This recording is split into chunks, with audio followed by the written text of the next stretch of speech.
지금부터 제가 속을 끓이던 그 이야기를 한번 해보도록 하겠습니다. 글로 써서 보내는 것은 처음이라 조금 실수가 있어도 너그러이 여겨주시길 부탁드립니다. 제게는 두 아들이 있습니다. 큰아들을 낳고 나서 둘째는 딸이겠지 하면서 바랬는데 또 아들이었죠. 저는 몸이 원체 약한 편이라 그런지 임신과 출산을 2번씩 반복했더니 더 이상 임신하기가 힘들더라고요. 체력적으로나 몸의 상태로나 무리란 판정을 받았고 셋째까지 생각하고 있었던 저와 남편의 가족 계획은 접을 수밖에 없었죠. 그렇게 두 아들을 기르며 살았어요. 저와 남편은 자영업을 하고 있는데 야채 가게를 합니다. 사실 야채 가게를 한다고 하면 사람들이 어머, 그러시군요 하면서 되게 고생하는 줄 압니다. 그런데 저희 부부가 사실 꽤나 현금 부자에다 알부자입니다. 사실 야채만 파는 곳인데 그게 그렇게 돈을 잘 버나 싶으시죠? 저희는 이곳에 터를 잡은 지 꽤 오래되었어요. 그래서 이 주변 가게들에게 저희 가게의 야채들을 납품하고 있어요. 거의 저희가 있는 곳 상권의 절반 정도는 저희 가게에서 담당하고 있다고 봐도 무방합니다. 그래서 돈을 좀 만져봤습니다. 그걸로 큰아들과 작은아들의 결혼자금도 마련해줬고 아이들 장가갈 때 아파트를 한 채씩 해주기도 했어요. 그리고 남은 걸로도 저희 노후자금도 모았으며 집도 사고 땅도 사고 그러고 살았죠. 그런데 문제가 하나 터졌습니다. 제게 생긴 며느리들의 갈등이 문제였어요. 큰 며느리는 조금 넉넉한 집안에서 여유로운 가정 환경에서 자란 편입니다. 상견례를 하면서 느꼈지만 사돈 되시는 분들도 상당히 우아하시고 기품이 있으셨죠. 아이들이 예단과 예물을 생략하려고 했었어요. 저도 그런 허례허식 때문에 쓸데없는 돈 날리지 말고 그런 돈까지 아끼길 바라는 마음에 허락을 했고 집을 해주었습니다. 그랬더니 사돈 되시는 분께서 시댁에서 집까지 해주셨는데 어떻게 몸만 딸랑 보내시냐며 혼수도 아주 빵빵하게 채워주셨고 아들한테 차도 한 대 뽑아주시더라고요. 그래서 결혼을 아주 성대하게 치렀습니다. 그런데 문제는 작은 며느리입니다. 작은 며느리는 큰 며느리에 비해 조금 어려운 환경에서 자랐습니다. 부유함과는 거리가 당연히 먼 것은 물론이고 가난하다고 봐도 될 정도예요. 그래서 그런지 욕심이 아주 끝이 없습니다. 음식을 먹어도 욕심을 부리고 뭘 사도 욕심을 부리고 물론 그 심정이야 이해를 하지 못하는 것은 아니다만 참 걱정이 이만저만이 아니더군요. 결혼을 할 때 상견례를 치르는 장소를 고르는 것부터가 큰 며느리와는 상당히 차이가 나더라고요. 물론 압니다. 모자란 경제적 환경에 겪어보지 못해서 모른다는 것을요. 그런데 사람 마음이란 것이 큰아들 장가를 잘 보내놓고 사돈댁도 잘 만나서 그런지 작은 며느리네와 상견례를 할 때는 하나부터 열까지 참 마음에 차진 않더군요. 그래도 티는 내지 않았습니다. 저희 작은아들이 며느리를 너무 좋아하고 결혼하고 싶어 해서 말이죠. 그렇게 결혼을 성사시켰습니다. 처음에 저는 작은 며느리도 큰 며느리처럼 여유로운 가정에서 자란 아이였으면 바랬습니다. 돈도 써본 놈이 써본다고 여유를 즐기며 살 수 있는 사람을 바랬거든요. 저희 아들이 직업도 괜찮아서 돈도 잘 버니까요. 그래서 집안의 여유도 봐야 하지 않겠냐고 하니까 작은 아들이 그게 무슨 소용이냐고 대꾸하더라고요. 자신은 너무 사랑하고 있다고, 아들이 좋아한다는 이유 하나만으로 말이에요. 집을 저희 쪽에서 해다 줬지만 뭐 하나 돌아오지도 않았죠. 그런데도 아들이 평생을 함께하고 싶어하는 사람이라고 하기에 별소리 안 하고 참았습니다. 그런데 결혼 이후 작은 며느리의 본색이 드러나더라고요. 작은 며느리는 아들과 결혼하고 딱 한 달 뒤에 회사도 때려치웠어요. 그리고 저희 부부를 조르기 시작했습니다. 저희 부부가 상가 건물 하나 가지고 있어요. 거기서 들어오는 월세도 꽤 쏠쏠하거든요. 그런데 작은 며느리가 그곳 1층 상가에 있는 가게를 빼고 자신이 커피숍을 개업하고 싶다고 하더라고요. 그래서 리모델링하고 월세 낼 정도의 미천은 있냐고 물었더니 가족끼리 왜 이러세요? 하면서 대꾸를 하더라고요. 그때부터 저도 속으로 애가 보통이 아니겠구나 생각했습니다. 그리고 당연히 그 말은 받아들여주지 않았죠. 게다가 심지어 그 상가 1층에는 홀어머니를 모시고 열심히 살아가고 있는 한 청년이 운영하는 밥집이었습니다. 상가에 있긴 하지만 사람들이 꽤나 몰릴 때는 많이 몰려서 장사가 꽤 되는 걸로도 알아요. 저한테도 얼마나 깍듯하게 잘 대하는지 딸이 있었음 사위 삼고 싶어질 정도로 싹싹한 청년입니다.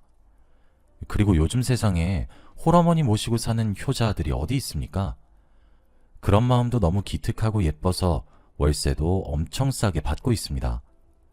그렇게 했더니 매달 저희한테 고맙다 인사도 하고 좋은 과일이나 이런 거 사면 꼭 하나씩 챙겨다 주고 그럽니다.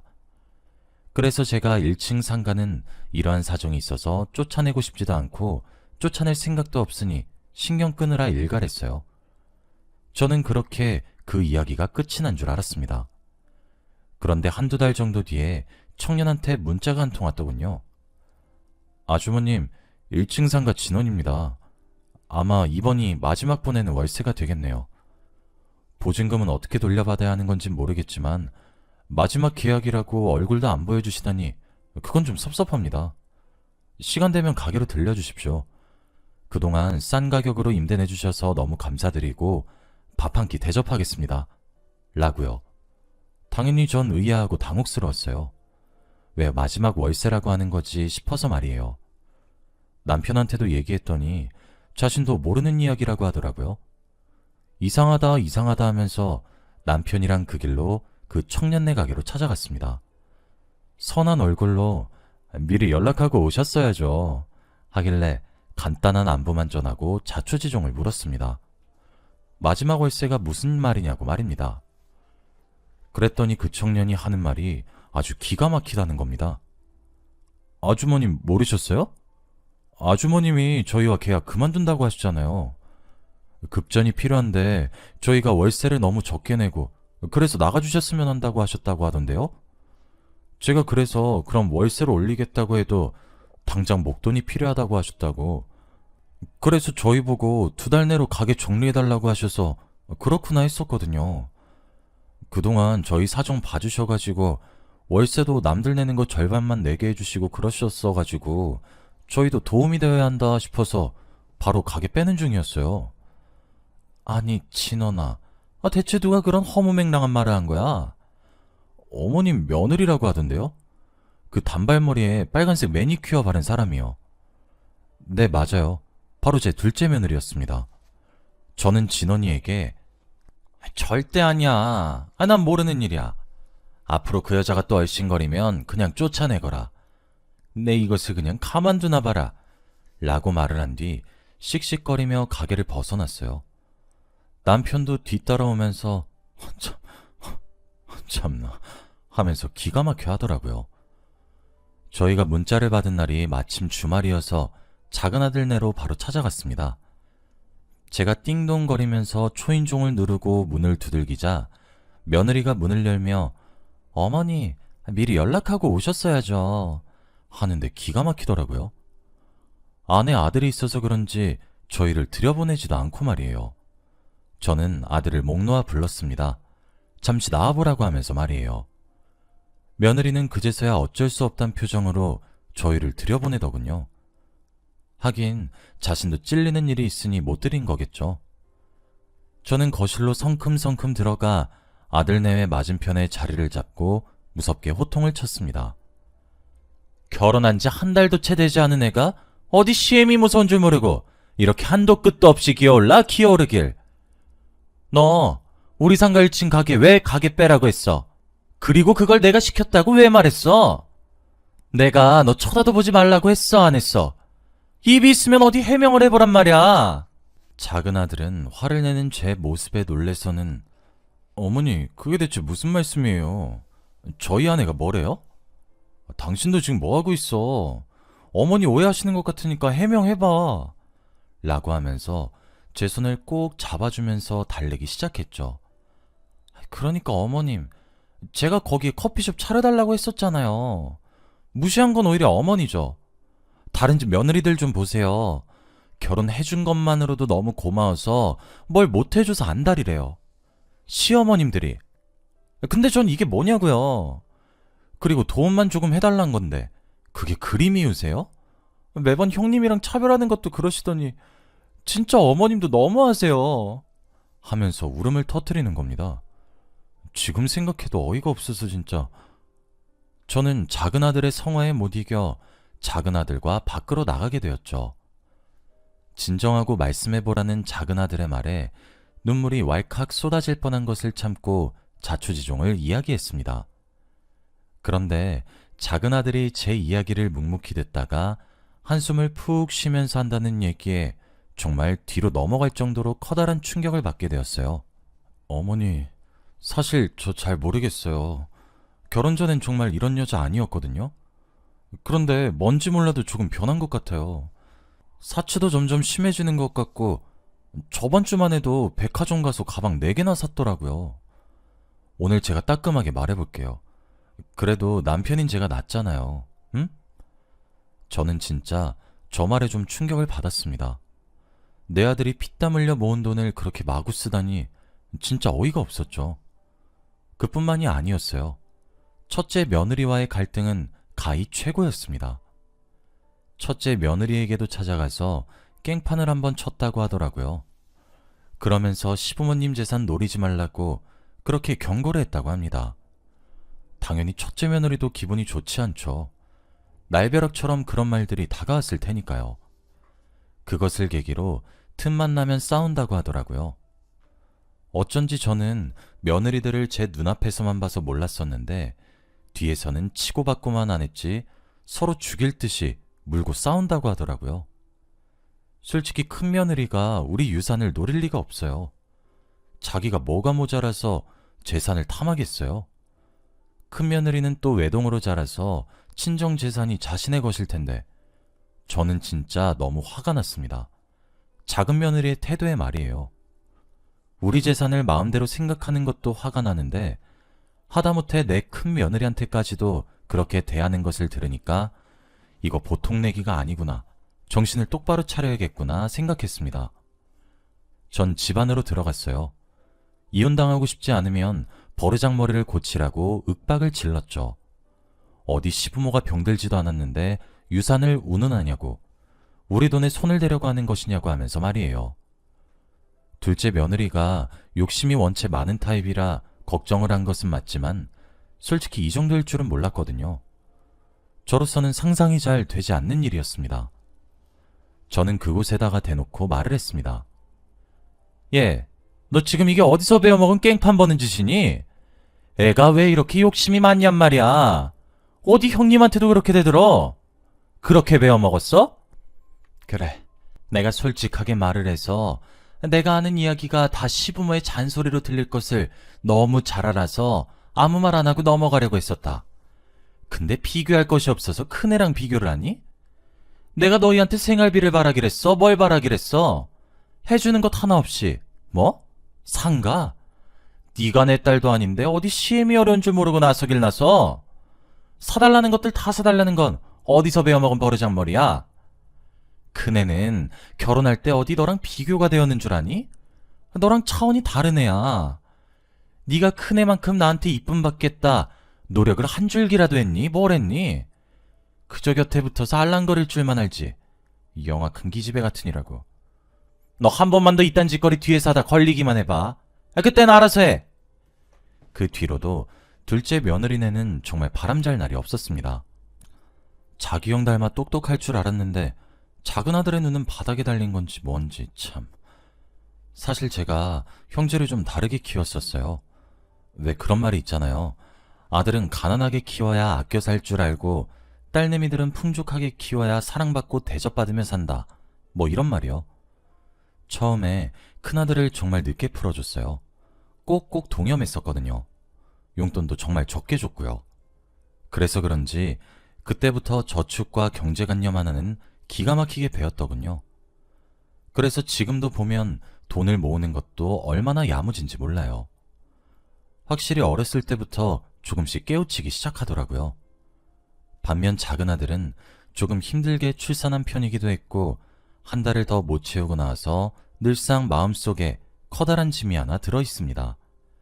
그래서 그런지 작은 아들에게는 차마 큰아들처럼 훈육이 모질지 않게 되고 뭐 하나라도 더 해주게 되더라고요. 그래서 너무 오냐오냐 키웠던 탓인지 돈의 소중함을 전혀 모르고 있습니다. 그래서 저런 일을 당하는 것은 아닌지 참 어이가 없습니다. 결국 이번 추석이 첫 명절이었는데 큰 며느리는 미리 와서 준비도 돕고 어머니 뭐 먼저 할까요? 하면서 예쁨 받으려고 하는데 작은 며느리는 온데간데 없이 사라지더라고요. 제가 정말 참다 느지막이 들어오는 작은 며느리를 앉혀놓고 이야기를 했습니다. 작은 아들도 불러서 말이에요. 나 우리 작은 아들 제대로 된 며느리랑 결혼생활 하지 않는 이상 나 재산 너희에게 안 물려줄 거다. 어디 시부모 무서운 줄 모르고. 내가 상가부터 네가 활개칠 때 알아봤어야 했어. 엄연히 이게 네가 번 돈이니? 그저 욕심만 많아가지고는. 어른 공경함도 모르고 그저 남의 돈에 해벌레에서는. 에휴, 둘째 너도 처가댁에 그만 돈 갖다 부어. 사돈 어른도 해도 너무하시지. 너 그렇게 돈을 생각 없이 써서 어떻게 할 거야? 돈 안 모을 거니? 그리고 엄마랑 아빠가 언제든 살아있을 거라 생각해? 작은 며느리 너도 잘 듣도록 해라. 네가 성질머리를 뜯어 고쳐서 개가천선하지 않을 거면 그냥 둘이 갈라서 그러는 편이 훨씬 나으니까. 그런 제 말에 악이란 악은 다 쓰면서 자신에게 모욕을 줬네 어쨌네 저쨌네 하면서 길길이 날뛰는데 그 모습을 보더니 작은 아들도 제가 느끼는 것보다 더 크게 느끼는 것들이 좀 몇 개 있었나 보더라고요. 부부끼리 이야기 좀 해보겠다고 하고 데리고 나가고는 그 길로 돌아오지 않았습니다. 작은 아들도 멀쩡하게 낳아줬으면 제대로 된 며느리를 데리고 들어야지. 아휴, 제가 많은 걸 바라는 것도 아니고 큰 며느리 같은 아이만 데려오라 하는데 그걸 하나 제대로 못해서야. 그렇게 명절을 보냈어요. 그런데 어저께 작은 아들이 제게 전화가 왔더라고요. 아마 이혼 소송을 할 것 같다고 하면서요. 제가 들어보니까 처가댁에 돈을 주고 있는 것은 저도 알고는 있었는데 결혼한 지 반년도 채 되지 않는 시간 동안 처가댁이 가져간 돈이 벌써 1억이라고 합니다. 결혼 전에는 이런 사람이 아니었다고 하더라고요. 참하고 조용하고 희생정신 있는 그런 천사 같은 이미지였다고 하는데 어찌 저리 여자 보는 눈이 없는지 가식을 떠는 것과 진실됨은 구분할 줄 알아야 하지 않겠습니까? 아무래도 작은 아들은 갈라서기로 결심을 한 것 같아요. 저도 엄청 혼을 내고 있고 형이라면 끔뻑 죽는 게 작은 아들인데 저희 큰아들도 엄청 혼낸다고 하더라고요. 어디 어머니께 그렇게 대들게 할 동안 남편이란 새끼가 어디 있었냐고 다그쳤다고 합니다. 큰아들도 전화 와서 아직 작은 아들 놈이 철이 덜 든 것 같다며 한숨을 쉬네요. 그리고 저는 그동안 마음고생한 큰 며느리에게 금두꺼비 한 상을 선물해 주었어요. 큰 며느리가 얼마나 마음고생했겠어요. 시부모 앞이라고 그래도 하나뿐인 동서라고 챙기는 모습이 어쩜 그리 속이 깊은지. 아들이 둘 있지만 한 명만 멀쩡한 며느리를 데려온 것 같아 참 씁쓸합니다. 모자람 없이 키운다고 키웠는데 둘째 놈이 모자란 것 같아서요. 아직 뭐 이혼을 할지 말지 정확하게 정해지지는 않았는데 아마 하지 싶습니다. 이제 눈에 가시 같은 작은 며느리를 안 봐도 될 것 같아 속이 벌써부터 시원하네요. 제 이야기는 여기까지입니다.